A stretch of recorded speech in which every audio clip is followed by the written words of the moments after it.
She left my house for so long and I didn't even bother getting in touch with them. It was a bit more difficult for me to get in touch with them spiritually also, because she would always specialize on trashing any form of monitoring spirit or any form of mirror viewing and all that.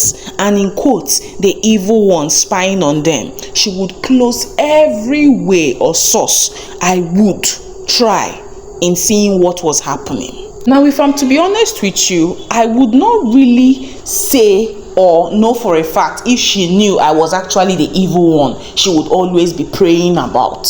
Among the things she packed was a set of toys, plastic, and even teddy bears of assorted animal sizes and shapes.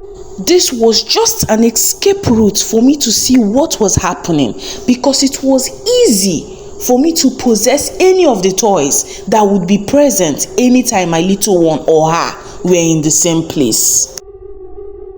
This one way was my actual route in finding out things directly, in getting sound information, and I would tell you for a fact that I was bored with all my findings.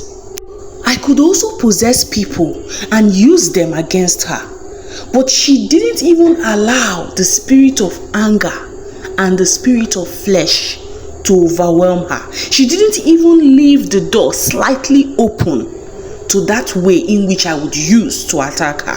One of the days I got to reach her and I told her of my interest to come see my little one. Of course she did not object, because she already made the promise earlier on not to hinder me from seeing my little one. So I picked a date and it was okay with her.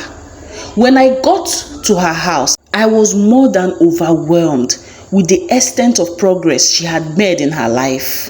After the nanny had opened the door for me and she came in straight, gave me a warm welcome, I looked at her from head to toe. She was still beaming with happiness and joy that at last I had come to see my little girl. Every sight of her kept throwing me off, kept provoking me, kept making me feel so sad that I wanted to squeeze her to death at that point. I decided to come up with a big plan of if I was to get to her and weaken her, I would have to take away the only source of her happiness at that point, even if it had to do with hurting me in the process too. You still don't get why I am obsessed with taking away her life.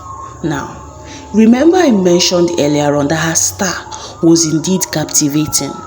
Now, this particular star I wanted to uproot became what left me in frustration. And in the sense that I do not give up early, I decided to try all angles in eliminating her or bringing her down. Now, back to the visit.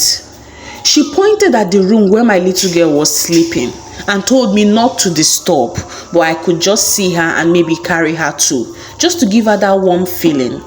Immediately, my both legs entered into that room. My little girl that was fast asleep broke out with a loud cry, as though something evil had come into her space. The nanny rushed in and carried her immediately. She was looking at me, and the more she looked at me, the louder her cry. I excused myself from that scene and went to the living room.